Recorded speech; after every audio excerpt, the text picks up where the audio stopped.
Ismét itt vagyunk, köszöntöm hallgatóinkat és nézőinket is, és ahogy ilyenkor a legelején szoktam, felkérem azokat, akik a YouTube-on vagy a Facebookon néznek bennünket, szíveskedjenek feliratkozni, ha még nem tették. Az utóbbi néhány hétben egyébként kérésem sokaknál meghallgatásra talált, havonta körülbelül 10 000-en iratkoznak föl a Friderikus Podcast csatorna YouTube oldalára, de mert tudják jól, telhetetlen vagyok, szeretném, ha havonta 15-20 000-en, vagy akár még többen csatlakoznának hozzánk, amit a YouTube-on például a képernyőnk alatt kissé balra található feliratkozás gombra, és mellette a kis csengőre kattintva, a Facebookon pedig a követem gombra kattintva lehet megtenni.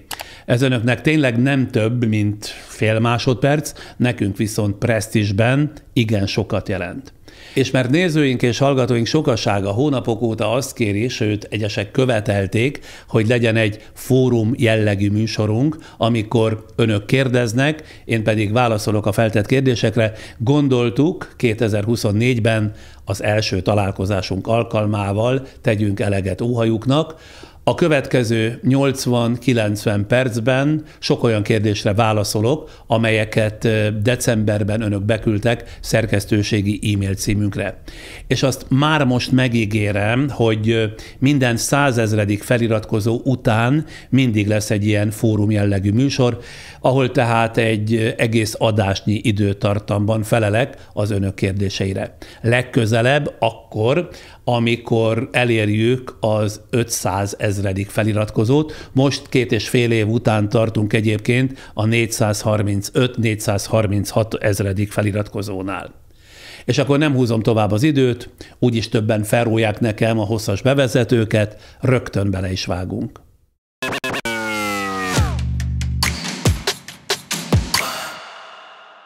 Bocsánat, de mielőtt ténylegesen elkezdjük, pár másodpercben még bejelentkeznek támogatóink. Kívánságok maguktól nem válnak valóra. Raiffeisenbank. Váltsd velünk valóra. A műsor támogatója, a Nissan magyarországi forgalmazója, a Grand Automotive Central Europe Kft. Az egyedi lakberendezési ötletek otthona, a kare24.hu. És akkor most már tényleg elkezdjük. Az lesz a koreográfia, hogy én mindig mondom, név szerint kitől kaptuk az adott kérdést, és aztán rögtön felelek is rá, és így megyünk egészen addig, amíg ki nem fulladok. A beérkezett kérdések úgy kerülnek önök elé, ahogy azok beérkeztek, nem állítottuk logikai sorrendbe őket, legfeljebb egyiket, másikat egyszerűsítettük a közérthetőség kedvéért. Mindjárt itt az első, Geiger Györgyi kérdezi, egy-egy meghívott vendége potenciálját előzetesen mi alapján ítéli meg? Többnyire olyan vendégeket hívunk, és ezt önök visszamenőleg 2,5 évre tudják igazolni, akik nem nagyon turnézzák körbe a magyar médiát, tehát nincsenek elcsépelve, így aztán a legtöbb meghívottról előzetesen igyekszünk olyan képes hangos felvételt begyűjteni, amelyről megítélhető leginkább az illető beszédkészsége. Persze akad olyan eset is bőven, amikor a célba vett vendégről nincs fenn interneten semmiféle felvétel. Ebben az esetben meghívom a kiszemelt alanyt egy kávéra vagy teára, és 1-2 óra leforgás alatt el lehet dönteni, hogy megfelel-e az illető a mi céljainknak és szempontjainknak. Természetesen attól még lehet valaki kiváló szakember, szakterületének jeles képviselője, hogy mondani valóját esetleg nem képes tökéletesen előadni. Ilyen esetben mérlegelünk, vagy ha mégis más személy mellett döntünk, akkor udvariasan elállunk az illető felkérésétől. Szervécius Gábor kérdezi, tiltanak-e kommenteket, vagy tiltanak-e ki kommentelőket a saját csatornájukról, a YouTube-on, vagy a Facebookon, vagy az Instagramon? Hát például, aki nyomdafestéket nem tűrő stílusban fejezi ki véleményét, magyarán szitkozódik, azt a kommentet szemrebbenés nélkül kiiktatjuk, de például a rasszistákat, náciba hajló kommentelőket le is tiltjuk a szolgáltatók segítségével. Ja, és még egyet, aki képtelen elfogadható helyesírással mindannyiunk tudtára adni a véleményét, attól is gyorsan elköszönünk. Ez az én mániám, de mégiscsak szeretem, hogyha egy azon nyelvet egyfajta vagy egyféle helyességgel beszélünk vagy írjunk. Hadd legyen már az a közlés minimuma, mondom én, hogy a magyar nyelv szabályainak megfelelően fejezi ki magát valaki, legalábbis én ezt így gondolom. Remennyik Andrea kérdezi, ön szerint a kemény munka mindig egyenlő-e a sikerrel?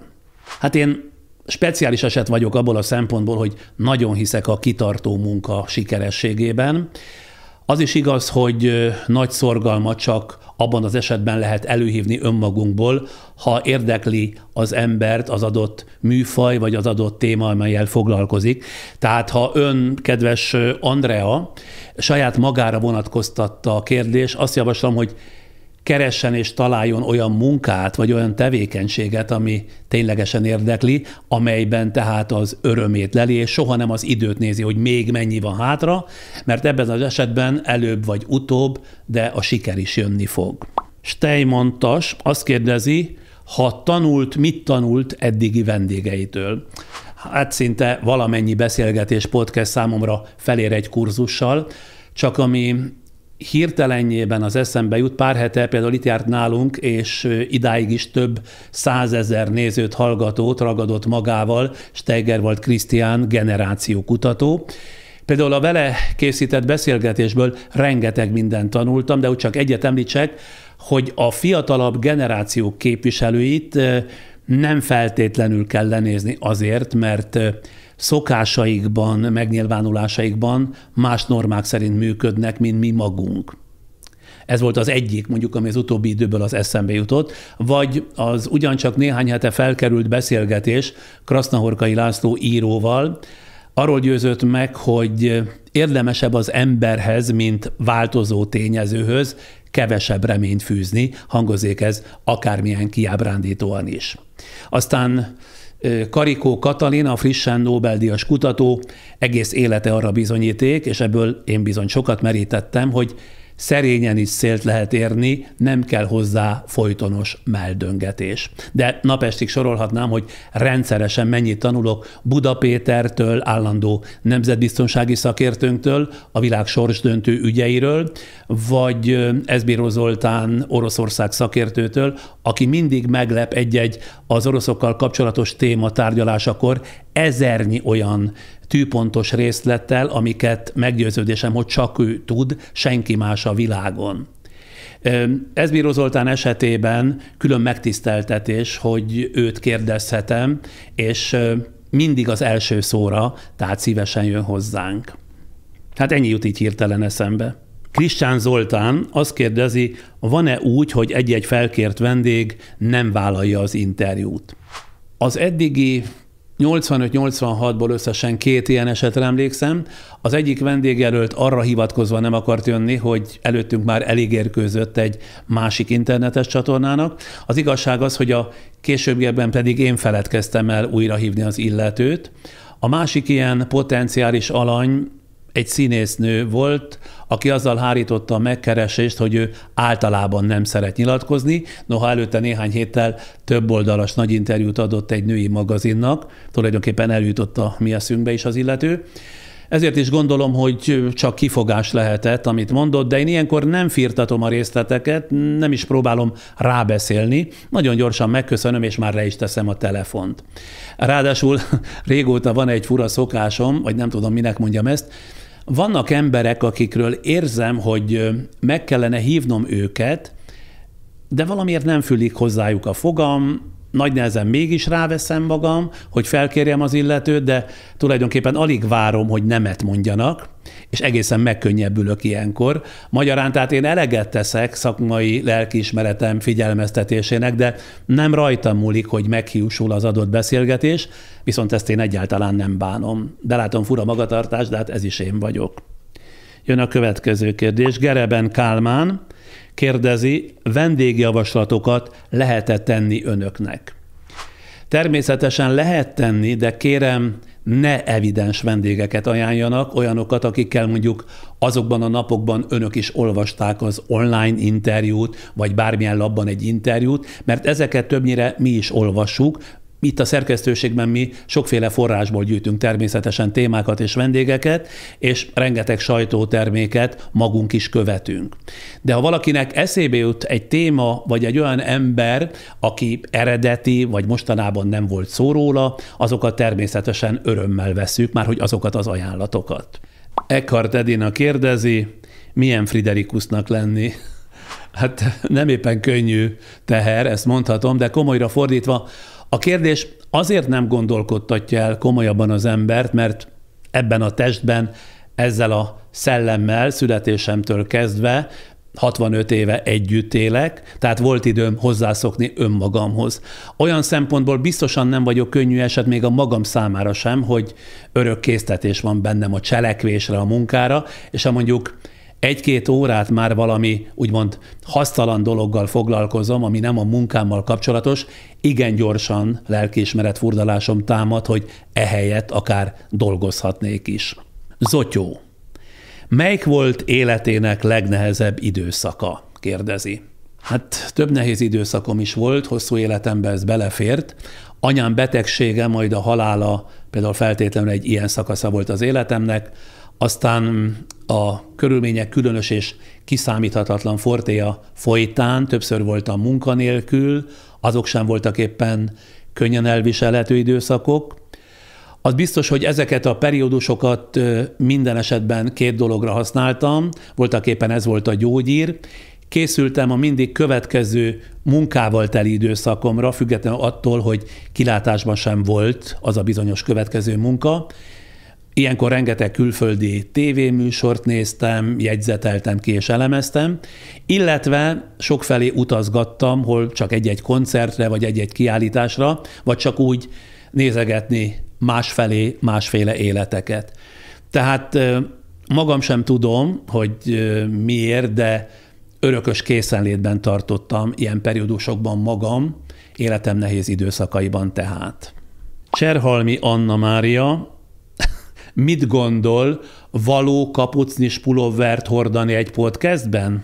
Hát most is az van rajtam, kedves Cserhalmi Anna Mária, de nem tudok kötelező öltözködési előírásról a podcastek esetében, és ha jól meggondolom, a podcast maga a kötetlenség műfaja. Tehát nem értem, hogy miért is kellene öltözködési normákhoz tartani magam, de ha ilyen bújtatott megjegyzést tesz, akkor ígérem, elgondolkodom, és esetleg átértékelem ebbéli álláspontomat. Persze nem ígérek semmit, végül is azt a legkönnyebb teljesíteni. Molnár G. Eszter, ön szerint, amelyben most élünk, ez a legjobb, a legboldogabb időszak a történelemben? Kicsit se hinném. Bár amikor összegezni szoktam, hogy az én életem 65 évében miféle jó dolgok történtek, tőlem persze függetlenül, arra jutok, hogy végül is elég sok minden. Ebben az időszakban múlt ki a szocializmus, mert jött Gorbacsov, és tulajdonképpen a rendszerváltást ajándékba adta nekünk. Aztán az utolsó 2-2,5 évet leszámítva Európában nem volt háború, ugyancsak az én életemben került elő az internet, és egyáltalán a digitalizáció, amelyeket valóságos csodának tartok, és akkor még az ajtónkon immáron kopogtató mesterséges intelligenciáról és annak egyelőre beláthatatlan következményeiről nem is beszéltem. De azért a legjobb, talán a legboldogabb korszaknak az utóbbi 100-150 év történelmében a körülbelül 1890-től az első világháború kirobbanásáig, azaz 1914-ig tartó századfordulós időszakot mondanám, ezt hívják belepoknak, viszont a 2007-2008-ban kezdődő világválság utáni éveket már a gazdasági és jelentősen az erkölcsi hanyatlás súlyos korszakának tartom, belértve napjainkat, és különösen Magyarországon. Geiger Márk. Melyek a kedvenc podcastjei, itthoniak és külföldiek? Sokféle podcastet, illetve videós tartalmat követek. Az itthoniak közül mindenekelőtt a Partizánt, amelyet igen színvonalasra fejlesztett páratlan intellektusával, riporteri kvalitásaival és beszélőképességével Gulyás Márton, aki szerintem az utóbbi 10-15 év legtehetségesebb találmánya a komoly műfajú tévézés vagy az internetes videózás műfajában, de rendszeresen belenézek az itthoniak közül mondjuk a Fókusz csoport, illetve a Jól van ez így adásaiba. Sokra tartom továbbá a The VR, jól mondom, remélem, fiúkat is Debrecenből, aztán Kadarkai Endre YouTube csatornájának is gyakori látogatója vagyok. Az ő esetében csak azt sajnálom, hogy 10-12 éve beleragadt egyetlen műfajba, a portrékészítésbe, amit igaz, már tökéletesre fejlesztett, de 3-4 éve nagyon itt lenne az ideje, legalábbis szerintem, hogy más tévés, rádiós műfajokban is megmutassa magát, képességeit, csak nem tudom, hogy mi okból nincs bátorsága hozzá, pedig tehetsége egészen biztosan lenne. A klasszikus podcastek közül, tehát amiket csak hallgatni lehet, meg szoktam hallgatni az Élet meg minden című portré interjúkat felsorakozó podcasteket, és persze követek jó néhány külföldi szaktársat is. A Spotify-on például Joe Rogant, ennek a szakmának a koronázatlan, vagy már koronázott királyát, Tim Ferriss, de mindenek előtt Lex Fridman terjedelmes beszélgetéseit szeretem, sőt, ez utóbbiból sokat tanulok és lopok is, már ami a vendégkör sokszínűségét illeti. Simon Jolán. Ön még mennyiben az a személy, aki volt a Friderikus Show időszakában, bármikor megbánta-e, hogy a Friderikus Show-val indította karrierjét a rádiózás után a tévézés világában? Hát nagyon messze van térben és időben is a Friderikus Show korszaka tőlem, azóta 20-nál is több különböző műfajú és tartalmú tévéműsort csináltam, de azért természetesen mindenre emlékszem ebből az időszakból. Azt vallom, hogy egy ember az élete során 4-5-ször változik, a saját személyiségem változására ez feltétlenül igaz, és ha ez igaz, akkor legalább már 2-3-szor változhattam a Friderikus Show óta. Ami a kérdésének a második részét illeti, egyáltalán nem bántam meg, hogy az első műsoraim között volt a tévében a Friderikus Show, mellesleg az igazi első, az én mozim volt, de akárhogy is szépíteném, a Friderikus Show tett fel engem a televíziózás térképére, és rengeteg emlékezetes pillanatot szerzett nekünk, a készítőknek is, és nagyon remélem, hogy a nézőinknek is. Hortobágyi Karolina. Arra tudnál válaszolni, hogyan változtatta meg önt a hírnév és a pénz, jobbá tette, vagy nem? Nyilván az elején az ember beleesik abba a hibába, hogy elhiszi magát, aztán szép lassan megtanulja, hogy a nézettség egy bizonyos szintig feltétlenül a technikai találmány következménye, de ahhoz nem csak egy ember az alkotó kell, hanem rengeteg tényező szerencsés egybeesése. Ami engem illet, a hírnév és a hírnév hajhászása kétségtelenül jó néhány éven át magával ragadott, de például a pénz, az anyagiak soha nem jelentettek olyan sokat nekem. Például pénzt keresni mindig is tudtam, de a pénz elköltéséhez nem sok tehetségem volt, vagy lehet, hogy lett volna tehetségem, de nem volt sok időm rá, szóval minden esetre ehhez olyan nagyon nem értettem. Viszont az utóbbi kb. 10-15 évet illetően határozottan állíthatom, hogy lenyugodtam, a korábbi időszakaimnál sokkal higgadtabban vagyok képes szemlélni a tágabb és szűkebb környezetem fejleményeit. Azt is észreveszem, amire korábban sok figyelmet nem fordítottam. Tehát talán nem is illik kimondani, de ha már egyszer megkérdezte, remélem, hogy jobb ember is lettem. Stefan Kovács Svájcból. Nem mondta azt még senki önnek, Friderikus úr, hogy nem YouTube, hanem YouTube, és nem podcast, hanem podcast a helyes kiejtése ezeknek a szavaknak? Köszönöm a figyelmeztetést, kedves Kovács úr, de ön a sokadik ez ügyben, és amikor valaki már éppen meggyőz arról, mert több e-mailt is kaptam ide vonatkozóan, hogy ne T-vel, hanem T-vel ejtsem a YouTube-ot, és elkezdtem úgy ejteni, akkor meg érkezett egy olyan levél, amelynek feladója visszatérített. A szociolingvisztika, hogy valami nagyképűt is mondjak, úgy tartja, hogy mindenkinek azt a változatot kell preferálnia, amit elfogadottnak tart a saját nyelvi közege szempontjából, tehát amelyikkel jobban képes azonosulni. És ahogy utána olvastam, a magyarban valóban a YouTube, tehát T-vel áll nyerésre, ettől még mindenki úgy mondja, ahogy akarja, én is, és ugyanez igaz a podcast problémára is. Tehát nem tudom megígérni, hogy mindig az önkedve szerint fogom ezeket a szavakat ejteni. Törekszem rá, aztán vagy fog menni, vagy nem. Lenkei Árminné. Kivel készítene interjút a podcastban, akivel már nem lehetséges? Aki talán a legjobban hiányzik nekem, alanyaink, vendégeink köréből, az nem más, mint Popper Péter pszichológus, aki talán az egyik legkedvesebb alanyom volt.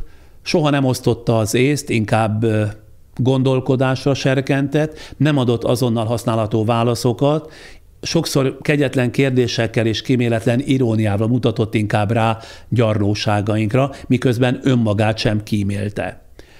Tőle való például az a gondolat, amit egy életre megjegyeztem magamnak, hogy tudniillik a társadalom torzulásának és a beteg társadalomnak csalhatatlan jele, hogy nem az észszerűség szerint él, hanem mítoszok alapján. Ennek bizonyítására ugye elő kell csak venni Magyarország legutóbbi 100 évének történelmét. Popper Péter sajnos korán ment el, ahhoz képest, hogy én felfedeztem magamnak, ez már csak élete talán utolsó 4-5 évében történt.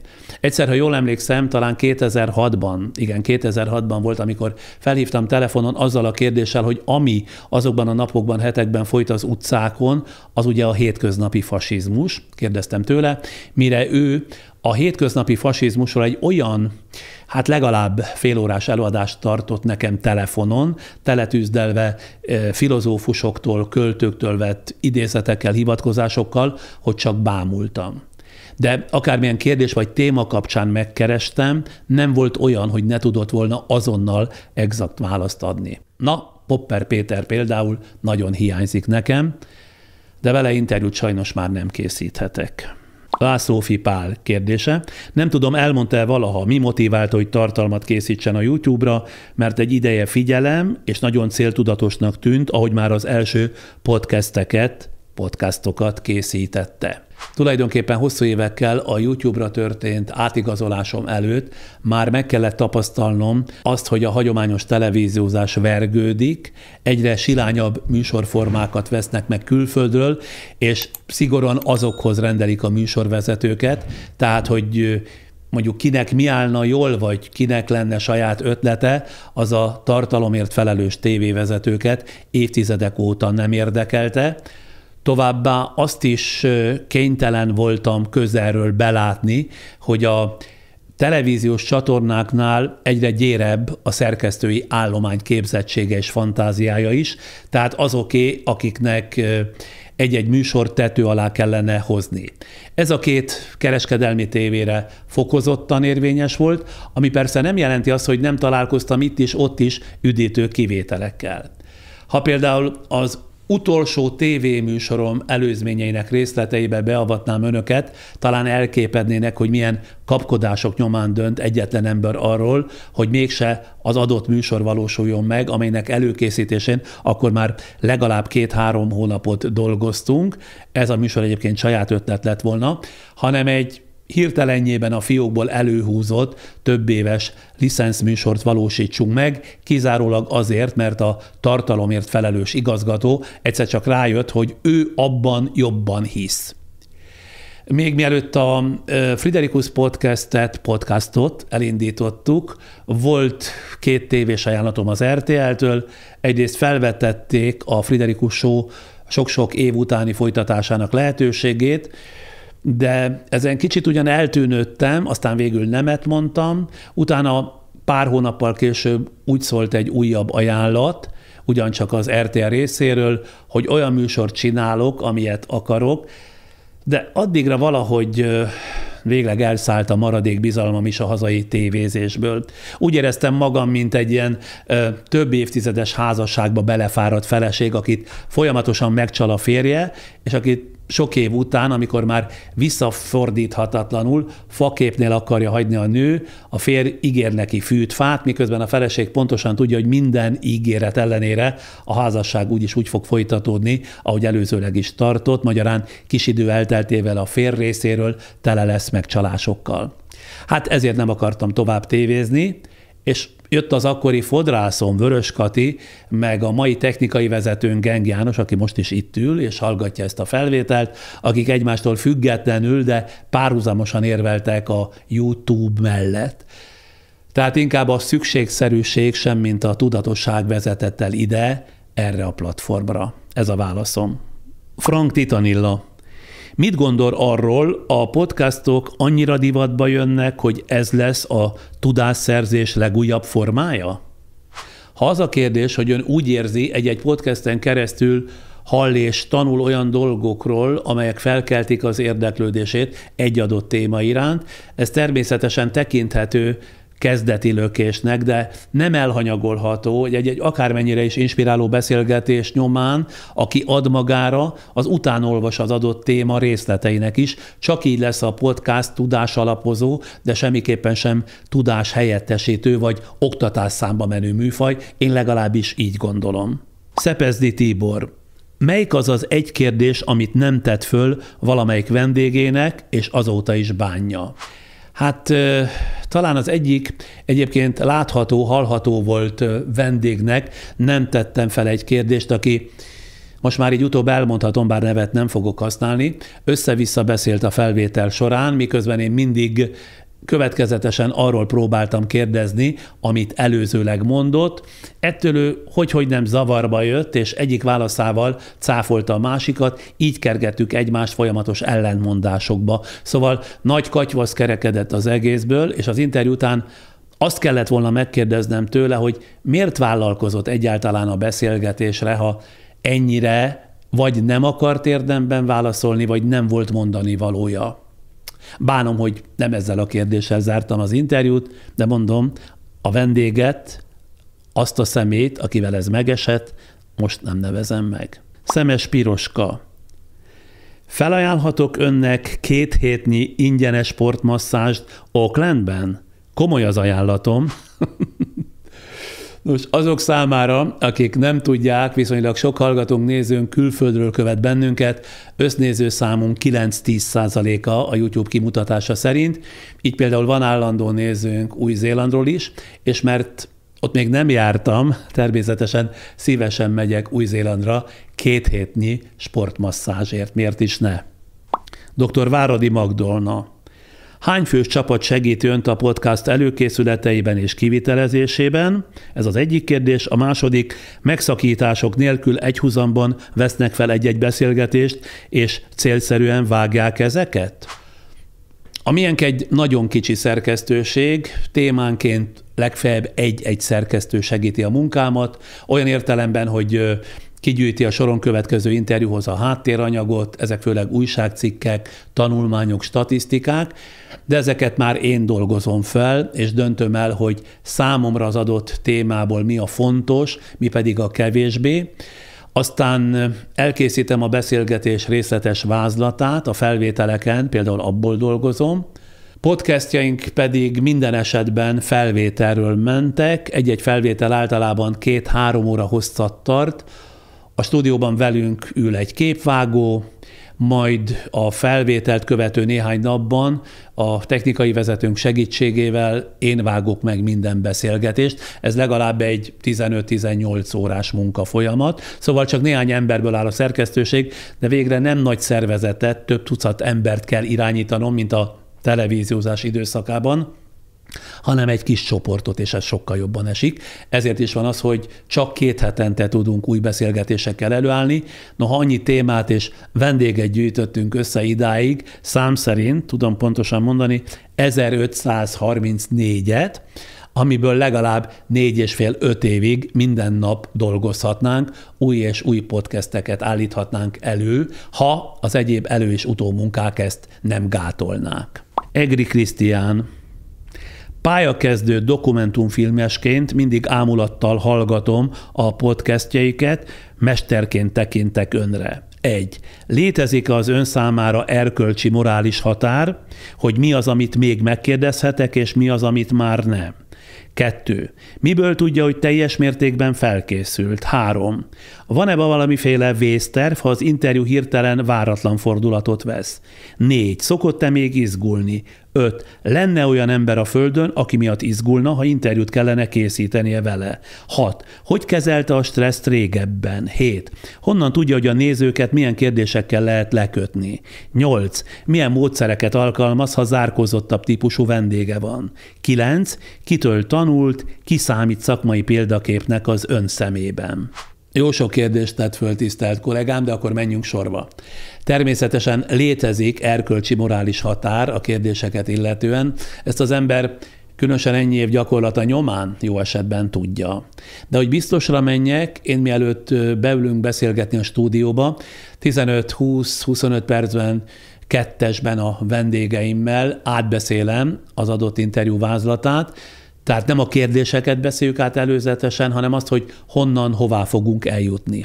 És ilyenkor, tehát amikor még csak kettesben vagyunk, az érzékenyebb témákat feltétlenül szóba hozom neki, és ha azt mondja, hogy erről vagy arról ő nem szeretne beszélni, én nem erőszakoskodom, azt a témát ejtjük, ugyanis azt gondolom, mindenki életének lehet olyan érzékeny pontja, amelyet nem szeretne a széles nyilvánosság előtt részletezni, és én ezt ilyen esetben köteles vagyok tiszteletben tartani. Ami a felkészülést illeti, ott az ember csak a szakmai tapasztalataira hagyatkozhat, bár ami engem illet, az az érzésem, hogy ennyi évvel a pályakezdés után is én mindig kicsit vagy nagyon túlkészülöm magam, legalább 50%-kal, hiszen az előzetesen összeírt vázlatnak, amit tehát egy-egy beszélgetéshez készítek, legfeljebb a felét, kétharmadát használom föl. Mi van akkor, ha az interjú váratlan fordulatot vesz, kérdezi ön? Olyankor egy lehetőség van, alkalmazkodni kell ahhoz a váratlan fordulathoz, de ebben sokat segít megint csak a rutin, tehát a sok éves gyakorlat. Kérdezett az izgalomról, izgulni persze, hogy izgul az ember, de annyira azért már 50 év szakmai tapasztalattal nem nagyon illik, legfeljebb az ez természetes druk munkál bennem, hogy lehetőleg jó beszélgetés kerekedjen az éppen adott párbeszédből, ha már annyit készültem rá.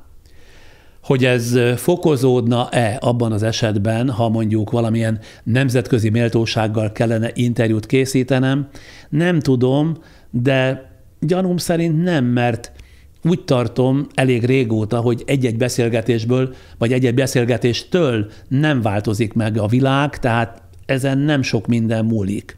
Amikor pedig, ugye mert ezt is kérdezte, zárkózottabb beszélgető partnerrel van dolgom, akad példa ilyenre, még fokozottabban kell figyelni az interjú során a másikra, és mindig kötődni a következő kérdésemmel az ő előző válaszához. Itt jár például, aki hirtelen eszembe jut, egy agykutató, aki valaha cigánysorról indult, és nem bizonyult valami bőbeszédűnek, vele például nem volt más választásom, mint nagyon figyelni az előző válaszát, és mindig annak alapján tovább kérdezni.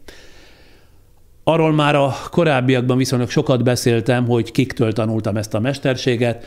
A rádióban Szilágyi Jánostól, Mester Ákostól, Györfi Miklóstól, Gácsi Sándortól, a televíziózásban pedig elsősorban Vitrai Tamástól. Ők mai napig viszonyítási pontot jelentenek számomra, akkor is, ha már nem annyira aktívak.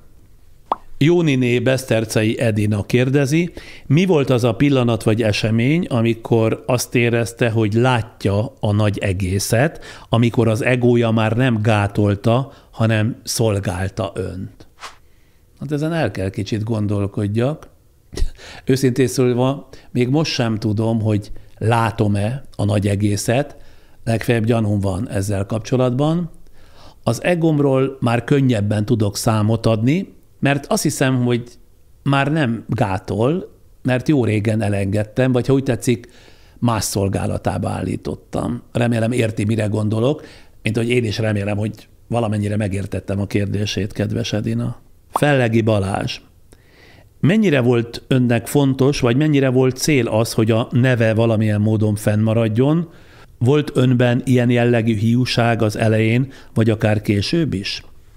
A 20-as éveimben minden bizonnyal volt ilyen csacsi célom, de aztán az ember természetes fejlődés történetével jó esetben kinövi ezeket, és már csak az a cél vezérli, ez persze magamra vonatkoztatva mondom szigorúan, hogy valami olyat csináljon, ami legalább még egy-két ember hasznára válik, vagy örömöt szerez vele legalább egy valakinek.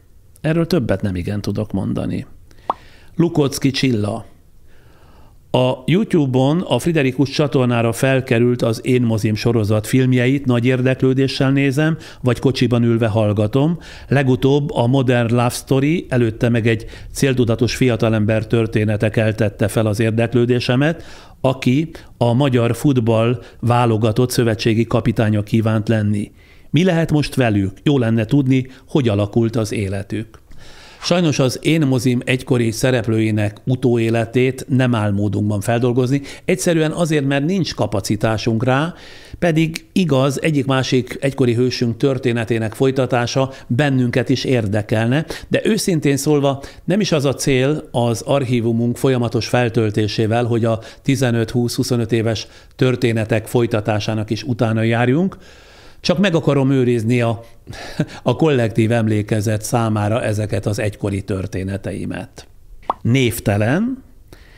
Lesz-e folytatása a reptéri történeteknek? Nagyon kedveltem. Legutóbb, ugye karácsonykor, mint tapasztalhatták, nem csináltunk ebből folytatást, de hogy a következő években tervezünk-e vele, azt még nem tudom. Azon túl, hogy az ilyen helyszíni riportoknak az előállítása nyilván sokkal többbe kerül, mint egy stúdióbeszélgetésé. A legfőbb akadálya a folytatásnak, hát be kell, hogy valljam, én magam vagyok, ugyanis számomra nagyon fárasztó kihívás 3-4 napon keresztül minden délelőtt 10-től este 6 óráig a stábbal együtt vadászni a reptéri érkezési oldalon a potenciális érkezőket, ami egészen konkrétan azt jelentette, hogy az adott napokon 7-8 órában egyetlen percet sem pihenhettünk, mert ugye mindenkiben ott volt az érdekes történet lehetősége. Tudom persze, hogy nagyon sikeresek voltak ezek a reptéri történetek, 800 000-nél is többen nézték meg, de a jövőt illetően egyelőre nem kötelezném el magunkat, de nem is mondom azt, hogy nem lesz soha többé. Burza Brigitta. Jól van? Rendezett az élete? Elégedett? Tán boldog is? Köszönöm a kérdését, kedves Brigitta. Jól vagyok, amennyire tőlem telik. Azt hiszem, elég rendezett az életem is. Nagyjából elégedett is vagyok. A boldogság pedig, mint tudják, mert többször elmondtam, aféle születési rendellenesség, legalábbis én így kezelem, ami nem jelent se többet, se kevesebbet, mint hogy aki azt állítja magáról, hogy folytonosan boldog, azt nem tekintem teljesen egészségesnek, ugyanis a boldogság csak gyorsan tovatűnő másodpercekre szállja meg az ember, de nem tovább. Ilyen formán tehát folytonosan boldog ember az én nézetem szerint legalábbis nincs. Amire inkább törekszem, és e tekintetben azt hiszem, hogy elég jól állok, az a harmónia. Szóval harmóniában vagyok magammal, igen. Papilona tanár. Előfordult-e, hogy bejelentkezett önnél valaki, hogy készítsen vele podcastet, ráadásul ismert ember volt az illető, de önök elutasították. Indítottak-e már felkérést vezető kormánypárti politikusok felé? Kövér Lászlóra, vagy Rogán Antalra, vagy Gulyás Gergelyre gondolok. Meglehetősen sokan jelentkeztek riportalanynak hozzánk, sőt volt olyan is, aki akár percenként is fizetett volna, mint egy reklámriport esetében, de természetesen az ilyen önjelölteket egytől egyig elutasítottuk, ugyanis ha nem az érdeklődésünk mentén választanánk témákat és vendégeket, hanem azokból állnának a műsorok, akik befizetnek ide, szerintem rég leúszhattuk volna a rolót. Kormánypárti politikusok, történetesen a kérdésben felsorolt személyiségek, de mások sem jelentkeztek, mitagadás a mi köreinkben sem mutatkozott igény arra, hogy megkeressük és beszélgetésre invitáljuk ezeket az embereket, mert nem gondolom, hogy különösebb hiány lenne belőlük a magyar sajtóban, ezért aztán itt ne folytassák azt, amit rengeteg fórumon egyébként szakmányban űznek, ez az én véleményem. Felkai Natasa, önnek mi a receptje, hogyan maradjunk kíváncsiak? Hát nekem ez a születési rendellenességem, az örök kíváncsiság. Már kisfiú koromban is gyakran a felnőttek asztalánál kötöttem ki, és lélegzetemet visszafolytva figyeltem az ott folyó felnőtt beszédeket, mert jószerével minden érdekelt, ami ott elhangzott, és ez a rossz szokásom tulajdonképpen máig megmaradt. Minden érdekel, amiben, vagy ami mögött van egy történet. Nekem az a véleményem, hogy a kíváncsiság az vagy velünk születik, és akkor jó eséllyel egy életen át nem múlik el, vagy nem. De úgy csiholni szerintem nem lehet. Kriston Áron, vannak-e le nem adott, ki nem tett epizódok a podcastjai között, a vendég miatt vagy ön miatt hiúsultak meg ezek? Vannak, de legfeljebb 3-4 ilyen felvételre emlékszem, amit aztán nem tettünk közzé. Egyik-másik esetben kifejezetten magammal nem voltam elégedett, miattam nem volt jó az adott beszélgetés. Egy-két esetben viszont talán soros vendégünk is rossz napot fogott ki, és emiatt nem lett elfogadható az a beszélgetés, ami vele készült. Emlékszem egy olyan esetre, amikor behívtunk valakit, akiről kiderült, hogy nem volt jártas abban a tematikában, amelyről kérdezgettem, és nem tudtuk eldönteni, hogy mi nyúltunk mellé, vagy az illető kapott szájzárat. Ilyen is előfordul időnként, de csak nagyon ritkán. Dvorák Zsófia, miért nem lehet látni önt akár vendégként más podcastekben, miért ad olyan ritkán interjút a sajtónak? Hát, hogy is mondjam csak. Nagyon nagy kísértésnek nem vagyok kitéve, már ami a podcastekbe szóló meghívásokat illeti, de talán azért, mert már köztudott rólam, hogy valóban ritkán állok kötélnek. Egyrészt mert, mint azt már említettem, az egómat kinőttem, és csak akkor látom értelmét egy beszélgetésre a meghívást elfogadni, ha tényleg van mondanivalóm. Ahhoz, hogy velem megtöltsék a felületeket, nincs sok kedvem asszisztálni, bőven van kollégám, aki ugrik az első szóra, függetlenül attól, hogy van-e mondandója, vagy nincs, lényeg az, hogy szerepeljen. Rácné Balla Edith. Érezte-e már, hogy a felkészülés során prekoncepciója alakult ki bármely vendégével kapcsolatban, és ez fogva tartotta a beszélgetés alatt is? Ha igazat akarok mondani, mindig van némi prekoncepcióm, mind az adott témával, mind az adott vendéggel kapcsolatosan, de hagyom magam sodorni az eseményekkel, azaz, ha nagyon rácáfol a prekoncepciómra az illető alany, nem jelent gondot váltani és útba vágni az esetleges előítéletemet vagy prekoncepciómat. De valami előképen mindig van a beszélgetések tárgyát képező témával is a vendéggel kapcsolatosan, másképpen szerintem nem is lehet jól beszélgetni. Bártfai Barbara. 1. Hogyan választják ki a vendégek hátterében látható könyveket? Azok az aktuális kedvencek, vagy esetleg van rejtett üzenetük is? 2. Melyik volt a legmeglepőbb fogadtatású videó, akár nézőszám, akár mások miatt?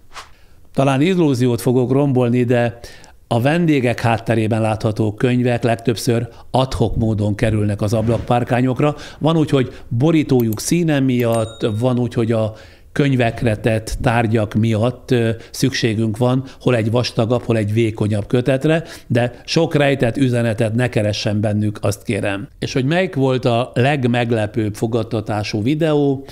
Nagy hirtelen 2 ilyenre emlékszem. Egyrészt a Surányi Györggyel 2022. júliusában készült szintisztán gazdaságpolitikai tárgyú interjú, amelyet alig néhány nap alatt 1 milliónál is többen néztek meg. Ma már 2 millió felett jár ennek a beszélgetésnek a nézettsége, és közel 200 000-nél a hallgatottsága. De ugyanilyen meglepő volt a Buda Péter nemzetbiztonsági elemzővel készített egyik beszélgetésem is, ami vaskosan világpolitikáról szólt, pár nap alatt elérte az 1 milliós nézettséget és a 150 000-es hallgatottságot. Általában véve is az a tapasztalatunk, még ha meg is lepődünk kicsit ezen, hogy minél komolyabb a kiválasztott téma, annál többen nézik meg rövid idő alatt. Szomoriné Markó Irén. Én csak annyit akarok nem kérdezni, hanem mondani, hogy köszönöm önnek és munkatársainak ezt a fantasztikus 2,5 évet, a 80-nál is több, jobbnál jobb beszélgetést és a remek archív műsorokat az ön korábbi tévés tevékenységének időszakából. Örömömre vagy örömünkre szolgál, ha kedveli azt, amit csinálunk. Köszönjük szépen! És akkor körülbelül most járunk a kérdések és válaszok felénél. Ide idézem Zvorai Anikó megjegyzését, ami így szól: ilyen elegánsan reklámot konferálni még nem hallottam, mint önt. Imádom hallgatni. Hát akkor tessék, itt most pár másodpercben támogatóink következnek, és aztán rögtön folytatjuk.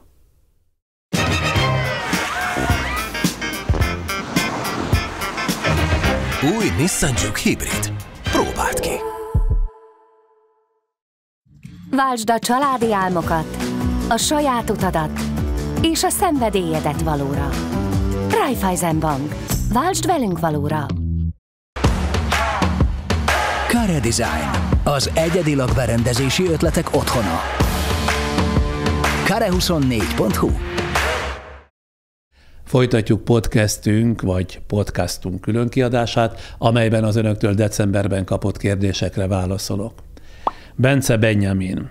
Hogyan viszonyul az egészség kérdéséhez? Sportol, figyel a táplálkozására? Ha igen, milyen elveket követ? A szűk baráti köröm gyakran kinevet azért, hogy némi túlzással minden 2 hétben valamilyen orvosi szakvizsgálatra megyek. Természetesen ez így, ebben a formában nem igaz, de annyi alapja van a gúnyolódó viccelődésnek, hogy a rizikófaktoraimat rendszeresen vizsgáltatom, ugyanis nem hosszan szeretnék élni, sőt, csak lehetőleg gyorsan és fájdalommentesen elmenni. A sportolás, hát az sajnos a leggyengébb pontom, ugyanis kampányszerűen időről időre belekezdek, aztán 2-3 intenzívnek nem igen mondható év után 2-szer annyi született iktatok be legalább. Régi mániámat megosztanám önökkel, ha még nem vontam volna, hogy tudnék, minden ember szervezete szerintem más és más, illetve ezt tudjuk is, nem szerintem, hanem ez általában így van. Éppen így a sport sem lehet hatékony mindenki számára. Majd meglátják, eltelik 30-40 év, én már ezt nem fogom megélni, amikor a kutatók rájönnek arra, hogy az emberiség egyik részének, mint egy falat kenyérre, olyannyira szüksége volt a rendszeres testedzésre, viszont az emberiség másik felének igenis nagy károkat okozott a rendszeres sport vagy testnevelés. Komolyra fordítva, most nagyon el vagyok számva, hogy orvosi figyelem mellett belekezdjünk egy komplex életmód átalakításba, hát ha így meg tudok szabadulni felesleges kilóimtól, ami nem kizárólag csak életmódom következménye, ezt azért szeretném hangsúlyozni. Ötvös Viktória. Számomra nagyon izgalmas lenne egy olyan podcast, ahol a Partizán főszerkesztőjével, Gulyás Mártonnal beszélgetne, és nem csak ön kérdezne, hanem Marci is kérdezhetné önt. Van bármi realitása, hogy ez egyszer létrejöhet? Erre vonatkozóan volt már egy kísérletünk, de a magam részéről semmi akadályt nem látom annak, hogy ez a felállás az ön által vázolt képlet szerint egyszer valamikor a jövőben ténylegesen létrejöjjön. Ágoston Balázs. Számomra sokkal izgalmasabb, érdekfeszítőbb lenne a műsora, ha néha olyan emberek is megszólalhatnának, akiknek a véleménye nem feltétlenül egyezik az önével vagy egymáséval. Esetleg 2 ellenvélemény ütköztetésére is sor kerülhetne, eddig csak egy ilyen műsort láttam önnél. Nos, vitáknak helyt adni mindig készek vagyunk, bár az a tapasztalatunk, hogy egy vita nyomán nézőink, hallgatóink közül többen azt kifogásolják, nem elég egyértelmű, melyik félnek is volt igaza. De ami a másként gondolkodókat illeti, és itt nagyon idézőjelbe tenném ezt, hogy a másként gondolkodók, nem ígérhetem, hogy sok ilyen vendéggel fog találkozni nálunk a jövőben, ugyanis a nagyon másként gondolkodók többsége sok esetben annyi hülyeséget hord össze, már elnézést kérek, hogy nekem nincs kedvem sem, időm ezeket cáfolni, ráadásul az ilyen beszélgetések végén a néző-hallgató sem kap semmiféle hozzáadott értéket. Szóval, ha csak lehet, mi továbbra is komoly, kipróbált szakembereket hívunk meg, és nem érdekel a politikai elkötelezettség, vagy az oldalfüggőségük, meg a többi előítélet. Egyetlen mércénk, amit használunk a vendégek kiválasztásakor, az illető szakmai minősége. Pont. Simon Ildikó. Kivel beszéli meg kétségeit, gondolatait, ha egyáltalán megbeszéli valakivel is? Szétválasztja-e a magánéletét a munkájától, vagy a kettő összefolyik? A magánéleti kétségeimet is természetesen megosztom olyan barátaimmal, akikkel évtizedek óta jóban vagyunk, de ha a szakmai kétségekről kérdez, mert persze, hogy van ilyen is, elsősorban az adott téma szerkesztőjével egyeztetek, azonban az is időnként előfordul, hogy egy-egy témát, ami meghaladja a belátóképességemet, előzetesen átbeszélek az adott téma közismert szakértőjével, csak úgy 4 szem közt. Kérek az illetőtől 1 órányi lehetőséget, oda megyek, és minden kötöttség nélkül átvesszük az adott témát. A magánéletem és a munkám, ahogy az ön kérdése azt finoman sugallta is, tulajdonképpen összefolyik, csak nagy ritkán megy egyik a másik rovására. Pálffy László kérdése. Tudnál-e beszélgető partnereiddel segíteni abban, hogy az erős énképzavarban magát kereszténynek hirdető ország megtalálja valódi, kipcsák finnugor gyökerét? Lehetne téma a mai magyar keresztények számának rohamos csökkenése? A kereszténynek hirdetett országban a kormányzati reklámkampányok hatására is csak a 9,6 millióból 2,6 millió ember vallotta magát katolikusnak, 900 000 reformátusnak. Ez körülbelül 20 év alatt a keresztények közel felének elvesztését jelenti. Mit gondolsz, a következő fél évben hány százalékban sikerül a közéleti vakságban szenvedő honfitársainkat segíteni, hogy eddig a propagandát követő döntéseik helyett saját és közösségük érdekei szerint válasszanak? Jó nehezet kérdezett Pálffy László, mert tétova vagyok a választ illetően. Azt vallom ugyanis, hogy a normális és tisztességesen készített, hagyományos műsorokkal, beszélgetésekkel, újságcikkekkel egész egyszerűen a tudatilag bódultak állapotára hatni nemigen lehet. Tapasztalataim szerint eredményes sajnos csak a propaganda tud lenni, amihez meg nincs sok kedve a magamfajta embernek, és szerintem ezzel így van a szakmailag kikezdhetetlen szaktársaim többsége is. Úgyhogy vagy le kellene mennünk nekünk is kutyába, és az eszközökben, módszerekben nem válogatva bevetni a propaganda több évtizede bevált eszközrendszerét, vagy ha ez nincs gyomra az embernek, kénytelen átadni a terepet a tisztességteleneknek és az ostobáknak. Nem ígérhetek semmit, illúziót pedig nem árulhatok. Nyánkú Tímea. Ön szerint ma mennyi esélye lenne valakinek az önéhez hasonló karriert felépíteni? Hát, ha annyi energiát tenne bele, mármint a karrier építésébe valaki, mint amennyit én beletettem, nem is a karrier építésébe, hanem ebbe az egész pályába, szerintem abnormális mennyiséget egyébként, lenne esélye, de miután a közeg jelentősen megváltozott, nem tudom, hogy egy ma pályakezdő számára lenne értelme ilyen karriert felépíteni a mi szakmánkban. Nem tudok erre a kérdésre tehát elfogadhatóan válaszolni, azt hiszem, ennyivel be kell, hogy érje. Egy rajongó. Kedves Sándor, azt érzem, hogy tudnánk együtt élni. Jó, és akkor most a továbbiakban hogy legyen? Simon Attila.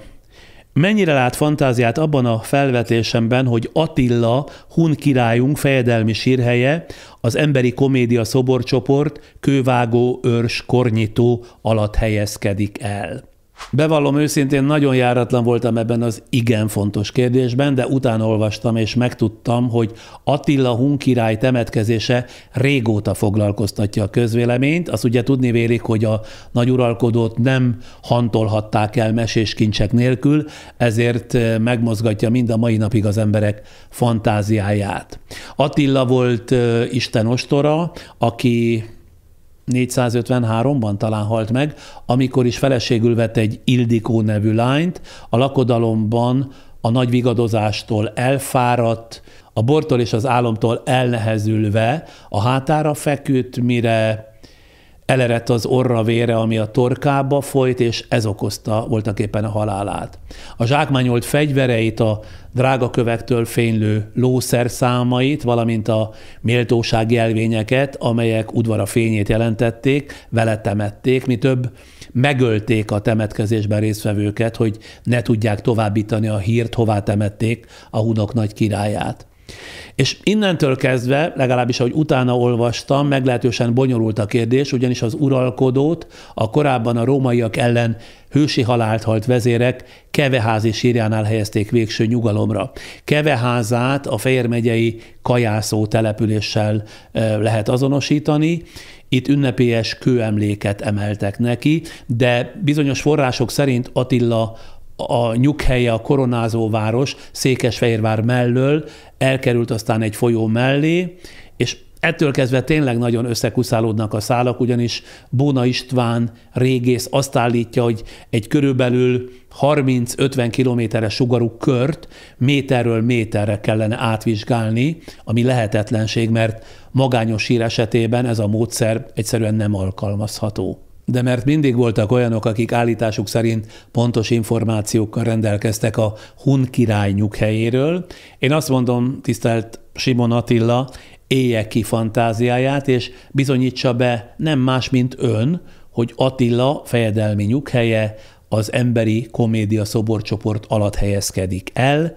Remélem, most én ehhez adtam egy jelentős lökést. Szemere Máté. Vannak-e kihívásaik, nehézségeik a podcast sorozatuk bevételszerzésében? 3 forrásból kapunk támogatást munkavégzésünkért. Egyrészt a YouTube megosztja velünk a beszélgetéseink közé beiktatott reklámok bevételét, másrészt lehet úgy is támogatni bennünket a youtube.com Friderikus Podcast oldalon, hogy bármelyik beszélgetésünk képernyője alatt kissé jobbra található egy úgynevezett köszönetgomb. Ha arra kattintanak, azon keresztül is lehet némi támogatást küldeni nekünk, azért, hogy rendszeresen műsort szolgáltatunk önöknek, de ha nem akar valaki minden alkalommal ezzel foglalkozni, feliratkozhatnak a patreon.com-on a Friderikus Podcast oldalra, és ki eldöntheti az ott kínálkozó lehetőségek közül, hogy milyen kisebb vagy nagyobb összeggel támogatja rendszeresen műsorkészítésünket. Tehát ezekből a forrásokból jön össze a havi bevételünk, amelyből fizetést adunk a műsorkészítésben résztvevő munkatársaknak. Nem mondom, ez az összeg körülbelül annyi, amelyből rendszeresen futja a fizetésekre, de jelentősebb fejlesztésekben már nem igen foghatunk, pedig szeretnénk egyfelől új műsorfajtákkal is előállni, mint amilyen volt tavaly előtt karácsony és szilveszter között a Reptéri történetek 2, illetve 3 részes sorozata, másrészt más platformokon, illetve helyszíneken, így színházban is régi tervünk megjelenni podcastünk egy igen rendhagyó változatával, vagy küldenénk mi rendszeresen hírlevelet is törzsnézőinknek és hallgatóinknak, amelyekben időközönként számot adhatnék arról, adott időszakban mi az az 5 dolog, ami éppen foglalkoztat. De ezekre egyelőre nem futja. Zsillér Kata. Tanácsát szeretném kérni podcast indításához, hogy kell ezt csinálni. Az első számú tanácsom az lenne, hogy ne kezdjen neki úgy, mint ahogy én tettem. Nem kell csili-vili stúdió, nincs szükség csúcstechnikára, a legjobb lámpaparkra, a legjobb keverőberendezésekre, vágóasztalra. Ahelyett azt tanácsolom, hogy kezdjen kicsiben, és ahogy egyre nő a közönsége, és azzal együtt nő a bevétele, annak arányában fejlesszen csak. Én legalábbis ezt ajánlom. Hogy kell egy podcast stúdiót gazdaságosan és technikailag is professzionális módon meg- és felépíteni, azzal kapcsolatosan nagyon sok könnyen érthető videót talál a YouTube-on. Krután Boldizsár. Mi a kapcsolata az alkohollal és a szerekkel? Tudja, mire gondolok. Körülbelül 20-22 éve, ha jól meggondolom, igen, akkor volt, viszonylag rendszeresen ittam mitagadás.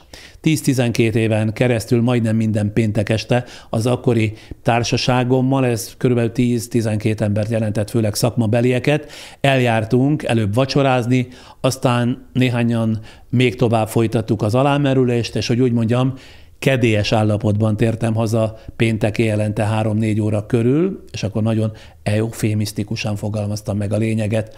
Ez volt tehát a viszonyom az ivászathoz, mondom 20-22 éve heti egyszer péntek esténként, de volt ennek némi úgymond történelmi előzménye, ugyanis a katonaságnál is a kelleténél gyakrabban néztem a pohár fenekére, de aztán egyszer csak minden külső segítség nélkül tényleg egyik pillanatról a másikra abba hagytam az ivást, és azóta nagyon ritkán nézek a pohár fenekére, legfeljebb egy-két pohár bort, illetve ha társaságban vagyok, igen ritkán, akkor valami rövidet vagy maximum 2 koktélt iszom.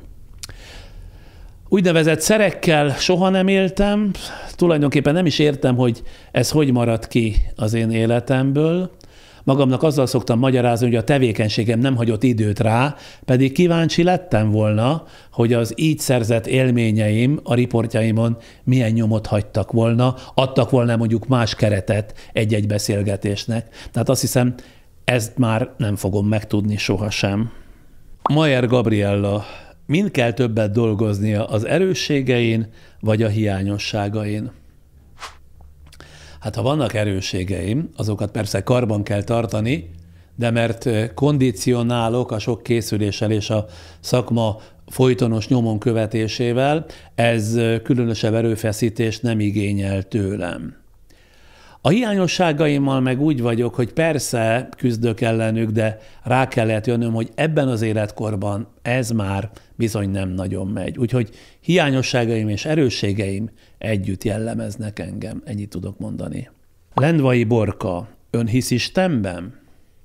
Inkább azt mondanám, hogy agnosztikus vagyok, tehát úgy kimondottan nem hiszek Istenben, hogy van Isten, de azt sem mondom, hogy nincs Isten, vagyis nem vagyok se vallásos, se ateista, mert egész egyszerűen abban nem tudok hinni, ami nincs bizonyítva, ugyanakkor azzal tisztában vagyok, hogy attól, hogy nem hiszek valamiben, még létezhet, hiszen döbbenetesen keveset tudunk a világról, így aztán annyi mindent lehet hinni, és nem hinni. Keglovics Jenő: mivel lehet önt kiűzni a világból? Biztos sok mindennel, de ami nagy hirtelen az eszembe jut, és nem lényeges dolog, mégis nagyon bosszantó, amikor valaki minden állítás elé oda teszi, mint egy állandó jelzőként azt, hogy elképesztő. Nem tudom, önöknek feltűnt, de ma a legtöbb ember számára minden elképesztő. Elképesztően jól nézel ki, elképesztő a gyerek, elképesztően finom a sütemény, elképesztő a rúzsod drágám, elképesztő az egész világ, pedig hát hányféle elképesztőt helyettesítő jelzővel lehetne színesebb a mi beszélt nyelvünk? Soroljam a szinonimákat? Fantasztikus, döbbenetes, ámulatba ejtő, csodálatos, hihetetlen, észfeszejtő, frenetikus, őrületes, szédítő, zseniális, és még hosszan lehetne sorolni. Ezekkel szemben minden elképesztő. Küzdjünk az elképesztő jelző ellen. Anonim: megosztaná velünk nyilvánosan az arcápolási trükkjeit? Botoxoztatott-e már? Ez igen furcsa kérdés. Ezt valaki tőlem névtelenül kérdezi, de mit láthat az arcomon, vagy az arcomban, ami valamiféle ápolási trükknek az eredménye? Mitagadás: egyszer egy tévéműsorsorozat felvételének kezdete előtt az akkori fodrászom Kati elráncigált az ő plastikai sebészéhez, ahol azon kaptam magam pillanatok alatt, hogy már injekciózzák is a homlokomat, az arcomat és talán a szemem környékét is. Belehaltam, annyira fájt, mondhatom. Ráadásul csak kis és nagy belebeszélések árán hittem el, hogy ettől a néhány fájdalmas tűszúrástól majd kisimul az arcom, viszont mindez több 100 000 forintba került, és egy életre biztos elment a kedvem az ilyenektől. Az is igaz, hogy soha meg sem jött, mert ha nincs Kati és a kedves erőszak, eszembe sem jutott volna, hogy kitegyem magam ennek az ős szenvedésnek. Garami Péter: nagyon folyékonyan és választékosan beszél, hogyan fejlesztette ki ezt? Hát szép is lenne, ha egy a beszédéből élő ember nem beszélne folyékonyan és választékosan, bár, meg kell mondjam, ha a mai tévés generációra gondolok, tisztelet a kivételnek, ez már nem alkalmaztatási feltétel. Hát nyilván sokat kell olvasni hozzá, sokat kell gyakorolni a beszédet, de nagyon fontos tartalommal is feltölteni az egészet, mert tudok olyan rádiós műsorvezetőt, aki hirtelen az eszembe jut, aki folyamatosan szinte darálva mondja a magáit, olyan is, mintha folyamatosan beszélne, de a meleg levegőn kívül nem sok minden jön ki a száján, azaz nem sok értelemmel tölti fel a szavait. Gyárfás János beszállna egy nyilvános vitába, például ezekben a hetekben a Karsai Dániel által kezdeményezett eutanázia vitába? Nos, van egy rakás olyan téma és kérdés, amelyről nem igen lennék hajlandó vitatkozni, például ilyen a konzervativizmus a liberális értékekkel szemben. Ugyanez vonatkozik mondjuk a vegánizmusra is, ugyanis ezekben és sok más esetben is felmerülhetnek olykor olyan elemek, amelyek mindkét oldaltól elfogadhatók, és akkor mit vitatkozzon ezen az ember? Meg van győződve a saját álláspontja igazáról, és jobb, hogyha nem száll e kérdéskörökben vitába. De ami Karsai Dániel ügyét illeti, szerettem volna podcastünk keretei között egy vitát, közte is egy általunk kiválasztott katolikus pap között, de sajnos Karsai úr olyan állapotban volt már akkor is, hogy nem nagyon volt képes elhagyni a lakhelyét, vagy ha el is hagyta, csak nagyon fontos ügyekre korlátozódott ez, mert nyilván a nagyon csekély erejével gazdálkodnia kell. Ugyanakkor a vitát a lakása adottságai mellett technikailag nem igen tudtuk volna jól rögzíteni, ezért mondtunk le erről. Ráadásul ezt követően, meg azóta is már annyi nyilvános fórumon szólalt meg, hogy véleményét e tárgyban már alaposan megismerthettük, azt hiszem. Újat mondani nem igen tudott volna, tehát jobbnak láttuk a magunk részéről békén hagyni őt, de álláspontjával természetesen mélyen egyetértek. A magam módján támogatom és kívánom, hogy még életében teljesedjen be a vágya, amire persze nem sok remény van, ahogy elnézem ezt az álságos és sikítóan hamis politikai érvelés dömpinget. Ami pedig úgy általában a vitákat illeti, hát én már talán abba a korba érkeztem, amikor nem akarok senkit sem meggyőzni semmiről, mivel be kell látnom, hogy igen kevés egyetemes igazság létezik, tehát megengedő lettem, ha úgy tetszik, mindenki azt mond, amit akar, a közeg pedig azt hiszi el, amit akar, de az esetek többségében a meggyőzés vagy az elutasítás, ahogy én tapasztalom, sajnos nem érvek mentén történik, hanem puszta szimpátia alapján. Akkor meg mire valók a viták, ugye? Én csak beszélgetni szeretek, és nem vitázni. A következő, Dodánszky, csak ennyit írt alá, nem akarja megírni a saját könyvét az életéről, vagy legalább egy szakmai kézikönyvet? Néhány alkalommal megkeresett egy könyvkiadó, de jelenleg erre nincs időm. Ha most írnék egy könyvet, az azért nem lenne jó, mert olyannak nem tudnám megírni pont időhiány, amilyennek szeretném, és tartok tőle, hogy ha nem tudom végig gondolni azt, amit meg kellene írnom, akkor jobb, ha nem fogok bele. Ez persze nem jelenti azt, hogy egyszerű jövőben nem fogok egy könyvet írni az életemről, de azt kicsit később. Ami pedig a szakmai kézikönyvet, ugye, mert azt kérdezte Dodánszky nevű nézőnk vagy hallgatónk illeti, hát olyan 20-25 éve egyszer terveztük Vitrai Tamással, ha jól emlékszem, másokat is bevonva, de valami okból ebből a szakmai könyvből nem lett semmi. Aztán úgy 3 éve körülbelül ugyancsak Vitrai Tamásnak felvetettem egy beszélgetős könyv ötletét, ami javarészt a mi szakmánkra épült volna.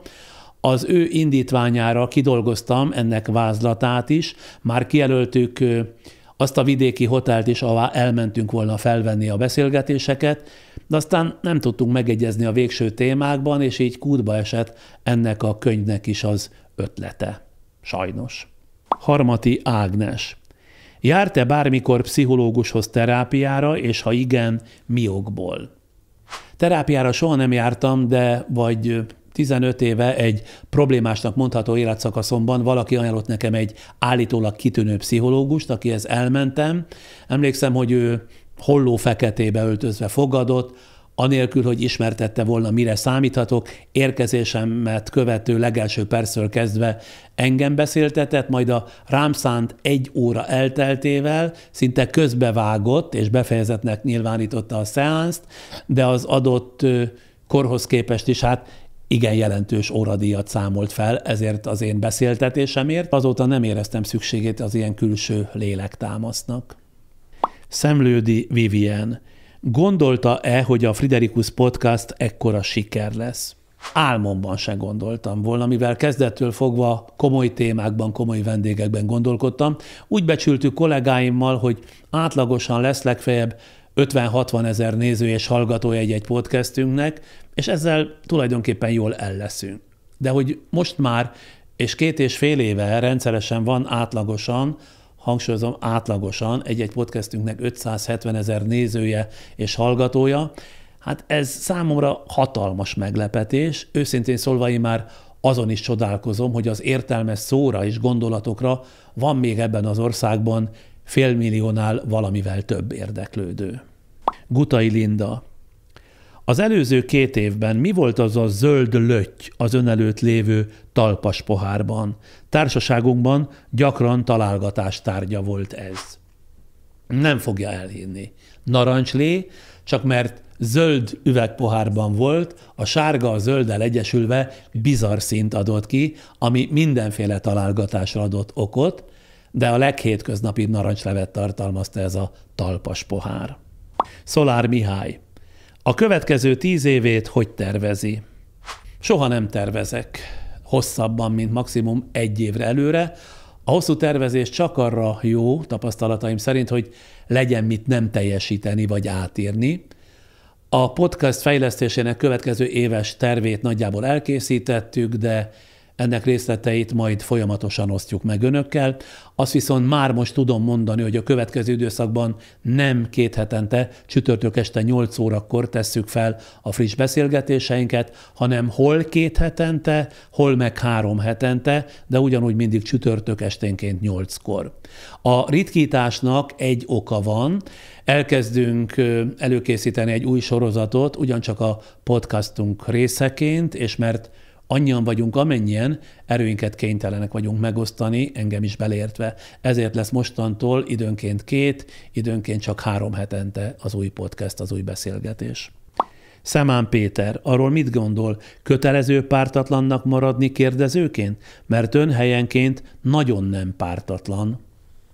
És még csak nem is szeretnék pártatlannak látszani, ez a rossz hírem. Hiszen ez egy magánadó, egy podcast vagy podcast, ahol már a műfajból adódó kötelezettség, hogy szubjektívnek kell lenni. Ha pártatlan beszélgetésre vágyik valaki, annak a közszolgálati, pontosabban állami rádióhoz vagy televízióhoz kell fordulnia, bár ezekben az években oda hiába fordul bárki is, különösen pártatlanságért. Az én felfogásom szerint egy podcastert azért néz és hallgat az ő közönsége, mert az ő nézetére, az ő véleményére kíváncsiak, aztán majd ki eldönti, hogy mennyiben ért egyet vele, mármint a podcasterrel.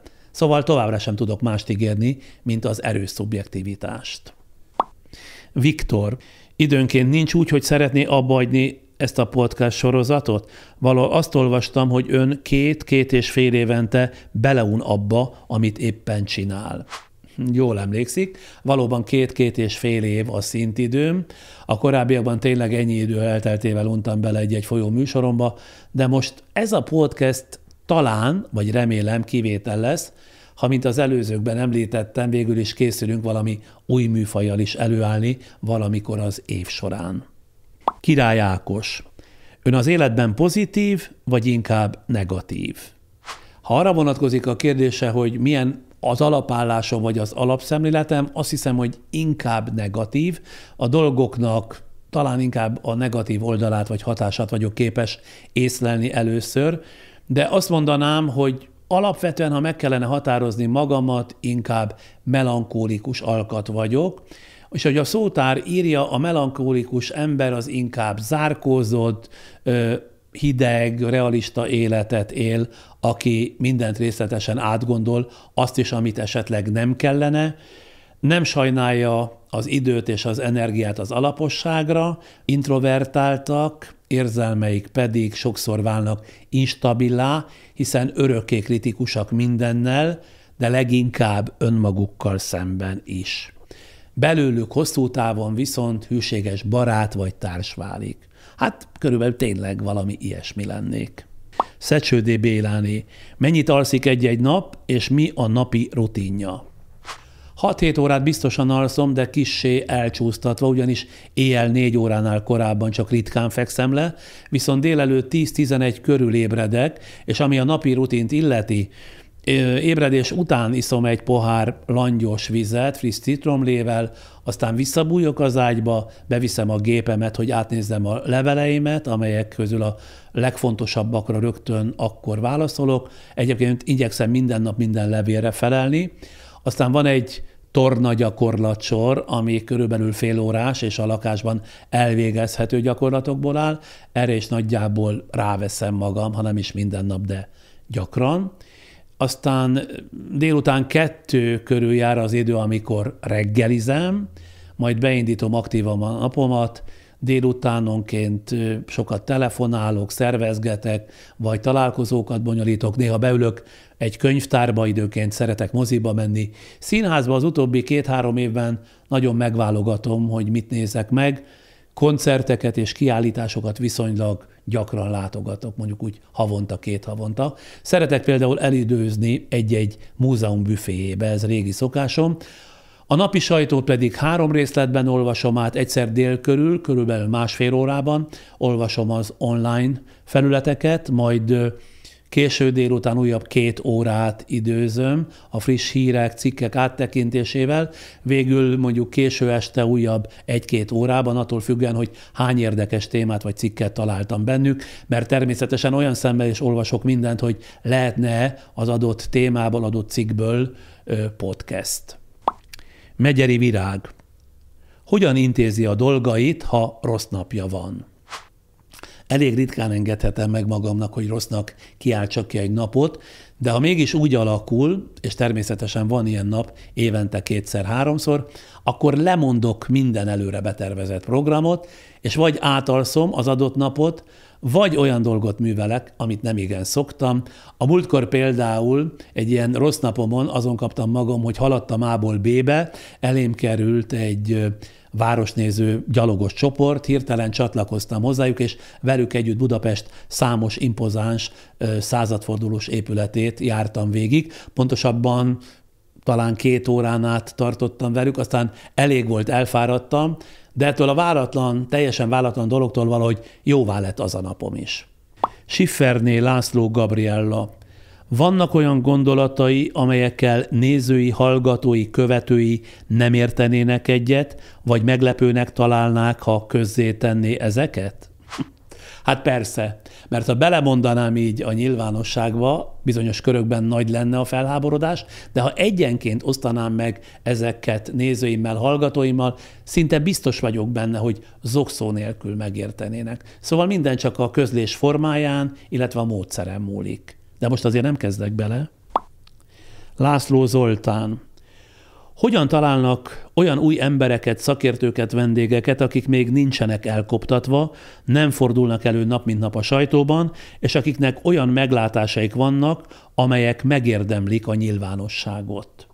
Bizony ezen kollégáimmal igen sokat dolgozunk, és örülök, ha ezt észreveszik nézőink, hallgatóink, már csak azért is, mert az a véleményünk, hogy egy szakértőnek egy adott témáról egyféle mondani valója lehet, és ha azzal már tele beszélte a sajtót, miért hívjuk meg még mi is ide sokat szorra, hogy elmondja valószínűleg ugyanazt a véleményét. Ezért kutatunk többnyire mindig olyan emberek, vendégek után, és ez nem kevés időbe telik, mondanom sem kell, akiket a kijelölt tárgykörben még nem nagyon lehetett hallani. Szerencsésné Gutler Matild. Mi adja önnek a legtöbb reményt? Hát, hogy minden elmúlik egyszer. Ez a fennálló is. Darabos Zsolt. Minek kellene történni ahhoz, hogyha visszatekint 10 év múlva, azt mondja, a 60-as évei sikeresek voltak.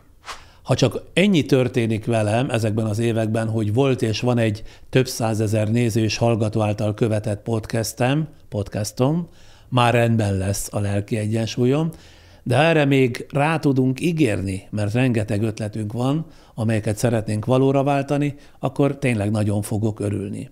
De ezzel a podcasttel is voltaképpen közel azt élem meg, mint a 90-es években a Friderikus Show idején, úton útfélen odalépnek hozzám az emberek, többségük kedvesen megosztja velem a véleményét, sokan összesúgnak a hátam mögött, vagy kedvesen rámosolyognak. Ezek nagyon jól esnek, és ezekből azt látom tükröződni, hogy van hatása és talán értelme is annak, amit csinálunk. Hát ez 60-as éveim sikere, ha úgy tetszik. És akkor most támogatóinkért szó, de csak pár másodpercben. Váltsd a zöld megoldásokat valóra. Raiffeisenbank. Váltsd velünk valóra. A műsorszám felemelő pillanatait a Nissan támogatja. Az egyedi lakberendezési ötletek otthona a kare24.hu. Mi tagadás, lenne még kétszer-háromszor is ennyi kérdés, amit kaptunk önöktől, viszont úgy érzem, egyszerre ennyi elég volt. Ne csüggedjenek azok, akiknek a kérdése most nem került megválaszolásra. Ha feliratkoznak minél többen mielőbb a YouTube-on, a képernyőnk alatt kissé balra található feliratkozás gombra és mellette a kis csengőre kattintva, vagy a Facebookon a követem gombot megnyomva, és meg lesz a 500 000, tehát 500 000 feliratkozó, most tartunk 435-436 000 körül. Ahogy ígértem, akkor is jövök egy hasonló, önök kérdeznek, én válaszolok jellegű podcasttel. Köszönöm mindenkinek, aki feltett egy kérdést, és köszönetet mondok mindenkinek, aki követi csatornánkat. Munkánkat, akiknek van erre lehetőségük, kérjük támogassák, és ha támogatják, ezt ezúton is köszönjük. Ennyi volt évkezdésként az idei első podcast. 2 hét múlva, január 25-én már hagyományos beszélgetős műsorra jövünk, addig pedig kérem, nézegessék YouTube vagy Facebook oldalainkon az immáron 255 részletet tartalmazó archívumunkat egykori televíziós tevékenységem időszakából.